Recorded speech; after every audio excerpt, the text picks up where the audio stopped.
Have you ever loved someone and then watched them slip away without a sound? No fight, no big moment, just a slow, quiet fade, until one day it hit you. She's already gone, and you're left asking the questions you never thought you'd have to ask. What happened? What changed? Was I not enough? Too much? Did she really love me, or just the way I made her feel? And the worst one of all, was it ever real? You go back through every conversation, replay every touch, every glance, every late-night moment that felt like it meant something, and you wonder, was she loving me, or was she loving something? In herself I brought to life. You didn't do anything wrong, you didn't walk away, but somehow you're the one left alone, trying to make sense of a connection that felt deep and disappeared without explanation. If you've ever stood in that silence, staring at the empty side of the bed or listening to her voice in your memory, you know what I'm talking about. And if you're a man in your 50s, 60s, or 70s, you know it hits differently now. Because you're not just grieving her, you're grieving who you thought you were in her eyes. That's why real relationship advice can't be about tricks or tactics. It has to be about truth, about understanding the hidden psychology behind why people love the way they do, and why it sometimes has nothing to do with you at all. Because once you understand the difference between being loved and being used as a mirror, you'll never look at love the same again. If that's ever happened to you, even once, I want you to stay with me, because today I'll share two powerful psychological truths that explain why this happens, and by the end, you'll not only understand it, you'll feel more peace about the closeness you've lost, and more clarity about the kind of connection you truly deserve. But first, drop a 1 in the comments if you've ever lived this story, or a 0 if it's never happened to you. All right, let's go deeper. Here's the first truth, and maybe this is the hardest part to admit. She didn't fall in love with you. She fell in love with what you made her feel. Not who you are when no one's watching, but the version of herself she saw reflected in you. It's a brutal kind of truth, but if you've ever had someone pull away just when it felt like you were finally close, you already know what I'm talking about. Because people don't always love you, they love what you represent. A feeling, a doorway, a forgotten part of themselves they were desperate to reconnect with, and when they find it, even just for a moment, they attach it to you. They think you're the answer. You think it's love, but really, it's projection. In Zen teachings, love is not something we give or get. It's a mirror. It shows us who we believe we are, or who we wish we could be. Carl Jung called it one of the deepest illusions of human psychology. We don't fall in love with a person. We fall in love with the image they reflect from our unconscious. Let me make this real for you. Imagine a woman who's always been strong, always on, always in control. She spent her life caring for everyone but herself. Her career, her family, her past relationships, all on her back. Then she meets you. You're calm, centered, quiet, in a way that feels safe. You don't need to fix her. You don't challenge her power. You just are, steady, present, simple. And in you she sees something she never let herself have. Rest, softness, peace. It lights something up inside her. But it wasn't you who lit it. It was already there. She just forgot how to feel it, and that's the catch. If she depends on you to feel that again, if she turns you into the only source of that light, then the connection becomes fragile, unreal. Because the moment you show her your fear, the moment you stop being the mirror and start being the man, the illusion breaks. She wasn't in love with your habits, your story, your quiet flaws. She was in love with the part of herself she met when she stood next to you. And when that fades, so does the connection. That's the danger of projection. It's not your fault, but it will feel like loss. Because in her eyes you weren't just a man, you were her unfinished story. Now here's the second reason people fall in love with you. And this one runs even deeper than the first.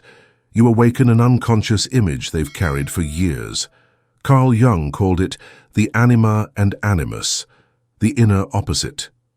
Zen teachings call it recognition of true self. But no matter the name, the idea is this.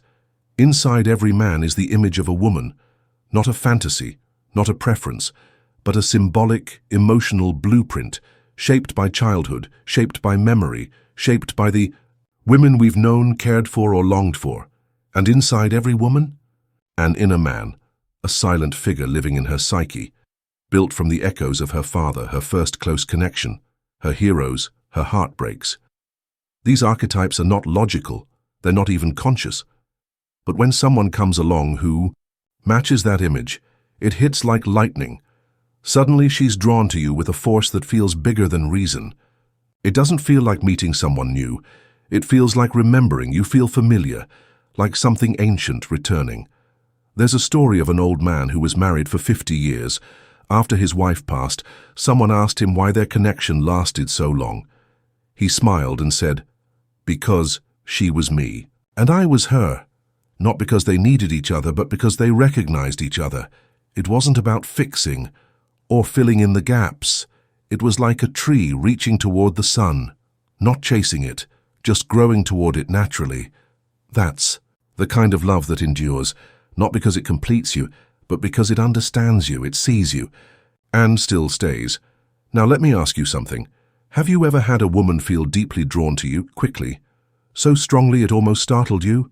But then, weeks or months later, it faded, as soon as she really saw you? That wasn't you failing. Her. That was the projection breaking. She wasn't in love with you, she was in love with the man her soul remembered. The question is, was that ever your job to live up to? Let's keep going. There comes a moment in every relationship, not always loud, not always sudden, but a moment, when the real person starts to show. The way they breathe in the morning, the silence after a disagreement, the patterns, the fears, the way they reach for you or don't when they're tired. And that's when the projection begins to fall apart, because no matter how powerful the illusion was, no one can live as a symbol forever. Eventually you stop being the fantasy, and you become the man, not the idea, not the rescuer, not the missing piece, just you. And if the connection wasn't built on truth, on mutual recognition, it begins to tremble. Not because either person was wrong, not because someone lied or misled, but because unconscious longing can only stay hidden for so long. When the light of real closeness shines in, the shadows of projection can't survive it. And that's when the fire fades for some. That's why relationships often start like a wildfire, and energy, excitement, intensity, and then cool into silence, confusion, or retreat. Because once the internal need is no longer there, the illusion no longer holds. But here's the hope.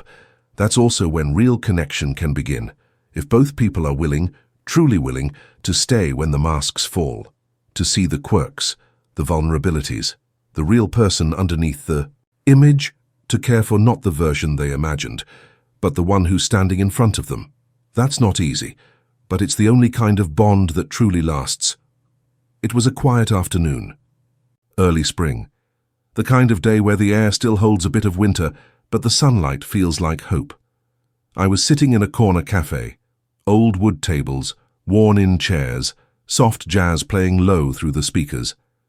That's when she walked in. She wasn't loud. She didn't demand attention. But there was something about her, stillness, grace, a kind of quiet wisdom you don't see much anymore. She sat at the table next to mine, and after a few moments we started to talk. Her name was Margaret, late 70s, maybe early 80s. She'd been married, widowed, found connection again and lost it again. She talked about her life the way you talk about old photographs, with warmth, not regret. And at one point she leaned in and said something I'll never forget. Every man I ever cared for was showing me something I needed to heal. She wasn't bitter. She didn't talk like someone who'd been broken. She spoke like someone who had seen the deeper pattern and made peace with it. I asked her gently, "Did any of them ever truly see you that way?" She smiled, softly, the kind of smile that holds both sadness and grace. "Eventually," she said, "but only when I stopped chasing the story. Only when I stopped falling for the fantasy and started letting someone care for the woman I really was." That stayed with me, because I think that's what we all want, especially as we get older, not just to be admired.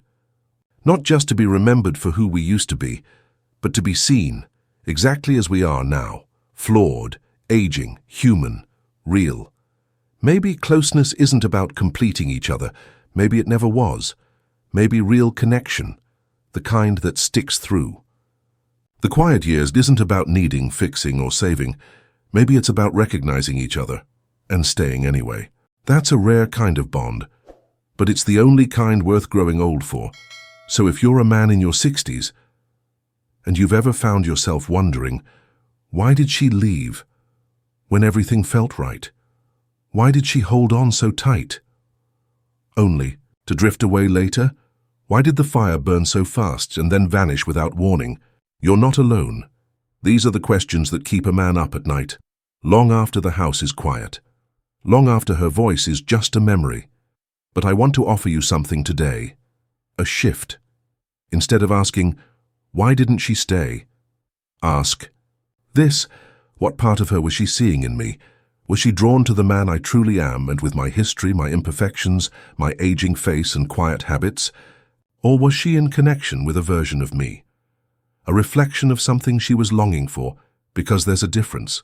A reflection feels powerful. It draws people in. It gives them hope.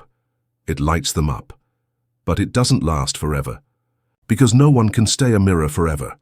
Eventually you'll want to be seen, not admired, not idolized, not needed. Seen, as you are, with your fears, your mistakes, your mornings that come too early, your back that aches a little more than it used to, your stories that have been told a few too many times. And here's the truth, my friend, there's power in being the mirror, but there's peace in being seen. That's the kind of connection that doesn't burn out. It stays, because it's not built on illusion, it's built on truth. So let me ask you, have you ever been someone's reflection?